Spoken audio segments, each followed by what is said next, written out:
नमस्कार, मैं सुरेश कुमार। सबसे पहले आपसे रिक्वेस्ट है कि अगर आपने चैनल को सब्सक्राइब नहीं किया है तो सब्सक्राइब बटन पे क्लिक करके चैनल को ज़रूर सब्सक्राइब कर लें। तो आज हम जिस टॉपिक पे चर्चा करने के लिए जा रहे हैं वह है कि जो आंगनवाड़ी वर्कर्स हैं जब वो पोर्टल पे फॉर्म्स को अपलोड कर रही हैं उनसे कुछ एक गलतियां हो रही हैं जिन पे उन्होंने ध्यान देना है, वो गलतियां कमिट नहीं करनी है। तो आज हम उसी के बारे में चर्चा करेंगे। तो आप जानते ही होंगे कि सबसे पहले हमने क्या करना है, गूगल पे जाना है। वहाँ पे जो हमने सर्च करना है वो PMMVY.nic.in।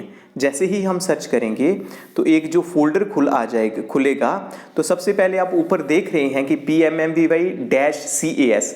अब कुछ एक आंगनवाड़ी वर्कर्स क्या कर रही हैं कि जहाँ पे क्लिक कर रही हैं तो वो वहाँ पे जब वहाँ पे क्लिक करती हैं तो वहाँ पे कहता है कि ये इन्फॉर्मेशन अवेलेबल नहीं है, साइट अवेलेबल नहीं है। तो इसलिए वो उनने क्लिक नहीं करना है। वो क्या करें कि नीचे सेकेंड नंबर पे अभी आ रहा है PMMVY.nic.in, तो इसी पे उन्होंने क्लिक करना है। जब इस पे क्लिक करेंगे तो ये ध्यान रखेंगे कि जो फोल्डर खुलेगा इसमें जो हमारी ऑनरेबल मिनिस्टर हैं स्मृति ईरानी, इनकी फ़ोटो है और जो ऑनरेबल मिनिस्टर ऑफ स्टेट हैं उनकी फ़ोटो है। तो अगर ये फ़ोटो आती है दैट मीन्स आप राइट डायरेक्शन में जा रहे हैं। फिर एक जो जहाँ पे नीचे तीन जो लाइंस आ रही हैं जो कि सफ़ेद कलर की हैं, जहाँ पे हम क्लिक करेंगे तो एक न्यू फोल्डर खुलेगा। इसके लास्ट में हम देखेंगे कि लॉगिन है, जहां हम लॉगिन में क्लिक करेंगे। जब लॉगिन में क्लिक करेंगे तो जो फोल्डर खुलता है प्रधानमंत्री मातृ वंदना योजना का, इसमें पहले पे जहां पे जो क्लिक हुआ है वो सिटीजन लॉगिन पे हुआ है, हमने PMMVY पे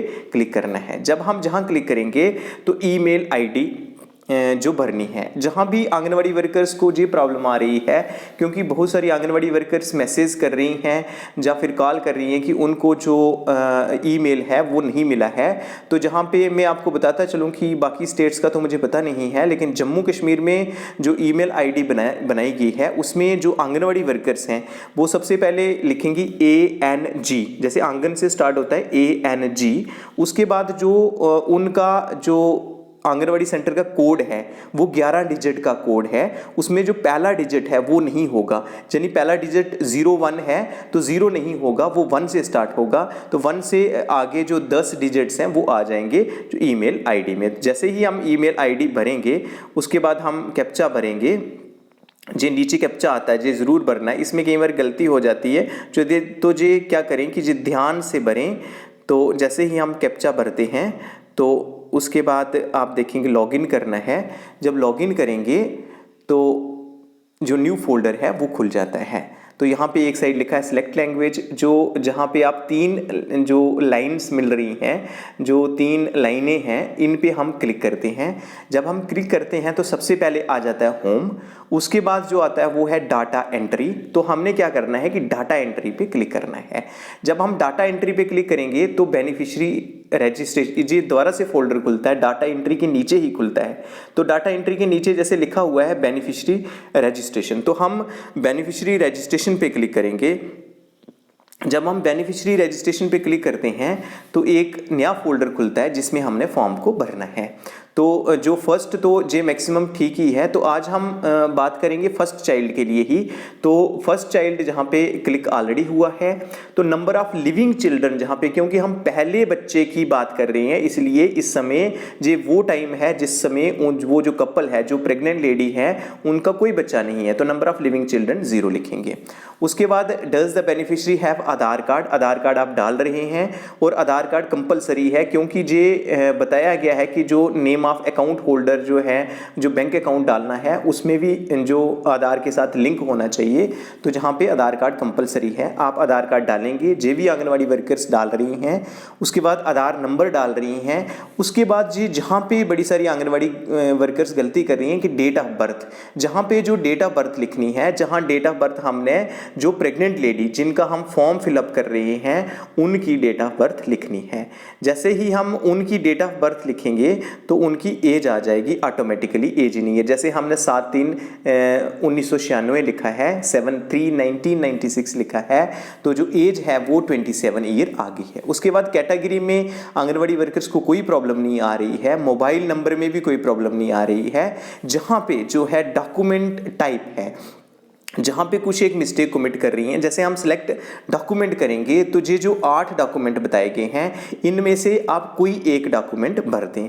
जैसे ही आप डॉक्यूमेंट भरते हैं तो आप किसी एक डॉक्यूमेंट को भरेंगे और अब आंगनवाड़ी वर्कर जहाँ पे गलती करती हैं कि एक डॉक्यूमेंट भर दिया, उसका जो आइडेंटिटी नंबर है जो आप डॉक्यूमेंट भरेंगे उसी डॉक्यूमेंट में नीचे जो आइडेंटिटी नंबर लिखा होता है आपने यहाँ आइडेंटिटी नंबर पे वही डॉक्यूमेंट का नंबर डालना है। ध्यान रहे कि जो भी डॉक्यूमेंट आप भरेंगे, जैसे अगर आप जो फैमिली इनकम डाल रहे हैं तो आप अगर आप इनकम का डाल रहे हैं तो वहाँ पे जो नंबर डेट लिखा होगा वही नंबर डालना है। अगर आप एमजी नरेगा कार्ड डाल रहे हैं तो एमजी नरेगा कार्ड का नंबर होगा ही डालना है।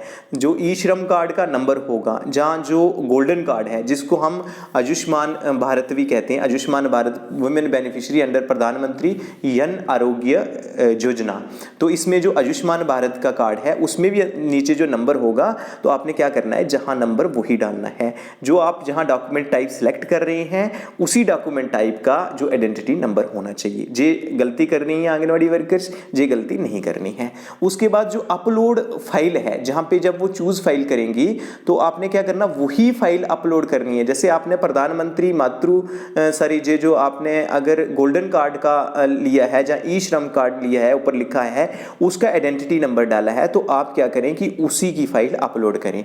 जैसे कि आप पता क्या, आपके लिए जो सबसे आसान ये है कि जब भी आप ये डॉक्यूमेंट अपलोड करने लगे उससे पहले आपने क्या करना है कि डॉक्यूमेंट को, जैसे फॉर एग्जांपल अगर गोल्डन कार्ड है, जैसे आयुष्मान कार्ड है, गोल्डन कार्ड आयुष्मान कार्ड को कई बार गोल्डन कार्ड भी बोलते हैं। आपने क्या करना है कि उस पे उसको फोटो खींच लेना है, फोटो खींच के उसको क्रॉप कर लेना है ताकि जो उसका जो साइज है वो रिड्यूस हो सके। क्रॉप करने के बाद आप क्या करेंगे, पहले से फोटो खींचा होना चाहिए, चूज फाइल पे जाएंगे तो फाइल पे जब आप क्लिक करते हैं तो वो जो डॉक्यूमेंट है आपके जो जैसे जे आपके कुछ एक पेजेस हैं, आपने ये डॉक्यूमेंट वहां पे अपलोड करना है। जैसे आप फॉर एग्जांपल जे है, आप जहां पे ओपन करेंगे और वो जो डॉक्यूमेंट है वो अपलोड हो जाएगा। उसके बाद एक और जो आंगनवाड़ी वर्कर्स गलती करती हैं, जो एमसीपी कार्ड है, जी बेनिफिशियरी के पास जरूर होना चाहिए। एमसीपी कार्ड का मतलब होता है मदर चाइल्ड प्रोटेक्शन कार्ड। तो इसमें जो आईडी नंबर होता है जी 11 या 12 डिजिट का आईडी होगा, 11001 ऐसा कुछ होगा, जो भी है 11 या 12 डिजिट का होगा, तो वो आपने वही आईडी कार्ड से देख के ही जहां पे भरना है। उसके बाद जो मेन बड़ी सारी, आज मैं जब फॉर्म्स को अप्रूव कर रहा था तो मैं देख रहा था कि एमसीपी कार्ड रजिस्ट्रेशन डेट की जगह आंगनवाड़ी वर्कर्स जिस डेट में रजिस्टर कर रही हैं, आप जो अपना जे बेनिफिशियरी का जो जहां पे डॉक्यूमेंट रजिस्टर कर रही हैं, अपलोड कर रही हैं, आज की डेट डाल रही हैं, तो जी आपने डेट आज की नहीं डालनी है। जी जो डेट डालनी है जी वह डेट डालनी है जिस डेट में एमसीपी कार्ड को रजिस्टर कराया गया होगा। तो कई बार आंगनवाड़ी वर्कर्स को नहीं पता चलता है कि कौन सी डेट में जो एमसीपी कार्ड का रजिस्टर कराया होगा। तो उसके बाद हम जे दोबारा से आते हैं, उससे पहले आप देख लें कि जो एलएमपी डेट है, आप क्या करेंगे कि उससे पहले क्या करें कि एलएमपी डेट डाल लें, क्योंकि जो एमसीपी कार्ड होता है वहाँ एलएमपी डेट लिखी होती है। फॉर एग्जाम्पल हम में जो एलएमपी डेट लिखते हैं, हम एलएमपी लिखेंगे अप्रैल, हम क्या करते हैं कि मार्च की 1 मार्च की एलएमपी डेट है। अब इसका मतलब कि अगर एलएमपी का मतलब होता है लास्ट मेंस्ट्रुएशन पीरियड, जो मेंस्ट्रुएशन साइकिल्स होते हैं, जो लास्ट मेंस्ट्रुएशन पीरियड कब आया था जी वह डेट है। और जब नेक्स्ट 28 दिन के बाद, जो एक नेचुरल प्रोसेस है, 28 दिन के बाद दोबारा जो मेंसेस वगैरह आता है, जब वो नहीं आता है तो तभी वो जो लेडी है वो जाएगी चेक कराएगी कि प्रेगनेंसी हो गई है या नहीं हो गई है। दैट मीन्स एलएमपी डेट पहले आएगी और जो एमसीपी कार्ड रजिस्ट्रेशन डेट बाद में आएगी, और जो एलएमपी के एटलीस्ट जो 30-35 दिन के बाद ही आएगी। दैट मीन जो एलएमपी अगर 1/3/2023 है तो उस केस में आपने एलएमपी डेट को लेके चलना है। उस केस में जो एमसीपी कार्ड रजिस्ट्रेशन डेट होगी वो एटलीस्ट जो 8 अप्रैल 2023 लिख रहे हैं, मतलब 1 मार्च को एलएमपी है। एमसीपी कार्ड क्योंकि 1 महीने के बाद ही जब नेक्स्ट जो मेंसेस है वो नहीं आएगा तो वो लेडी डॉक्टर को चेक कराएगी, तो वो जब चेकिंग होगी कि प्रेगनेंसी है या नहीं है, अगर है प्रेगनेंसी तो वही डेट जो उसी डेट में उसने एमसीपी कार्ड बनाना है और वही डेट आपने क्या करना है कि जहां फॉर्म पे लिखना है। आई थिंक ये अब क्लियर हो गया होगा। पहले आप क्या करें कि एलएमपी डेट डाल लें और उसके जो 35 दिन के बाद 35 या 40 दिन जो भी गैप आप रखना चाहिए रख सकते हैं, क्योंकि जे 28 डेज के बाद ही पता चलता है। तो जे आप एलएमपी के 35 दिन के बाद आपने जो एमसीपी कार्ड रजिस्ट्रेशन डेट डालनी है और कार्ड देख के वहां पे आईडी जहां पे आपने डाल देनी है। तो उसके बाद जो एंटीनेटल चेकअप है, अब एंटीनेटल चेकअप जहां आंगनवाड़ी जो इंसेंटिव मिलने हैं इनका ध्यान रखें कि 250 तभी मिलेगा जब आप प्रॉपर जो एंटीनेटल चेकअप जो फर्स्ट एंटीनेटल चेकअप है, जैसे ही पता चलेगा, जैसे ही वो लेडी एमसीपी कार्ड बनाएगी तभी उसका जो पहला एंटीनेटल चेकअप होगा। तो इट मीन्स कि अगर एमसीपी कार्ड रजिस्ट्रेशन 8 को है 8/4/2023, इट मीन्स की जो एंटीनेटल चेकअप है वो भी वही होगा। तो उसने क्या करना है, नेचुरली जब वो डॉक्टर के पास जाएगी तभी पता चलेगा, तभी उसका एंटीनेटल चेकअप हो जाएगा और एमसीपी कार्ड भी उसी दिन हॉस्पिटल में बन जाएगा। तो आप क्या करें कि एंटीनेटल चेकअप जो एमसीपी कार्ड वाली डेट है, रजिस्ट्रेशन वाली डेट है, जी आप डाल सकते हैं। तो दैट मीन्स कि आज का फॉर एग्जाम्पल अगर आज एंटीनेटल चेकअप हुआ है, आज प्रेग्नेंट लेडी का एमसीपी कार्ड बना है, तो आज के 1 महीने के अंदर जो आंगनवाड़ी वर्कर है उनको क्या करना है कि फॉर्म अपलोड करना है। अगर 1 महीने के आज के 1 महीने के बाद, अगर आज 8 अप्रैल है तो 8 मई के बाद अपलोड करेंगे तो उनको इंसेंटिव कम हो जाएंगे, वो 250 की जगह जो है वो 150 या 100 रुपया हो जाएगा। उसके बाद has the child born, that means अभी चाइल्ड बोर्न नहीं हुआ है, अभी वो प्रेगनेंसी फेज है, इसमें ऑलरेडी नो लिखा हुआ है, इसमें कोई टेंशन लेने की बात नहीं। Actual date of child birth, क्योंकि अभी जो बच्चा है वो मां के पेट गर्भ में है, इसलिए उसको जहां पे डार्क किया हुआ है, जहां आप नहीं भर सकते हैं।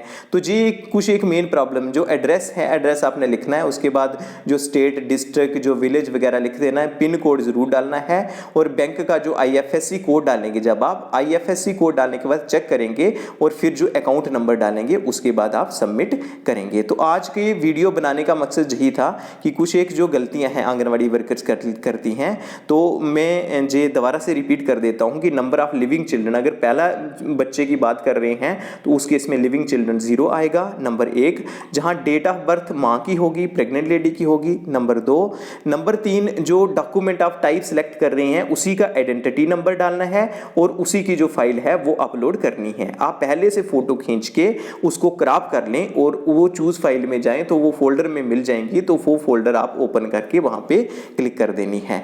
अब उसके बाद नंबर 4 बात जो है वो है कि जो एमसीपी कार्ड है उसकी जो कार्ड की वहां पे आईडी लिखी होगी, कार्ड पे ही लिखा होता है, आपने कार्ड देकर भरना है। तो एमसीपी डेट रजिस्ट्रेशन में आपने आज की डेट नहीं डालनी है। एमसीपी डेट जो रजिस्ट्रेशन है, जैसे अगर फॉर एग्जांपल मैंने तो यहाँ आज की डेट इसलिए भरी क्योंकि मैं एग्जांपल दे रहा हूँ। एमसीपी कार्ड रजिस्ट्रेशन डेट वो वाली भरनी है जिस दिन एमसीपी कार्ड बना होगा। अगर आंगनवाड़ी वर्कर को पता नहीं है कि कब बना था, तो जो एलएमपी डेट आपने पहले लिख लेनी है और एलएमपी डेट के 35 दिन के बाद आप वो कोई भी डेट जो है वो एमसीपी कार्ड रजिस्ट्रेशन डेट डाल सकते हैं, वहां जो डेट है वो आप डालेंगे। और फर्स्ट एंटीनेटल चेकअप भी वही तभी हो जाता है जब पता चल गया है कि वो जो पर्टिकुलर लेडी है वो प्रेग्नेंट हो गई है। तो इन चीजों का आपने ध्यान रख के बाद में आपने क्या करना है, फॉर्म को सबमिट कर देना है। तो आज के लिए इतना ही था, धन्यवाद।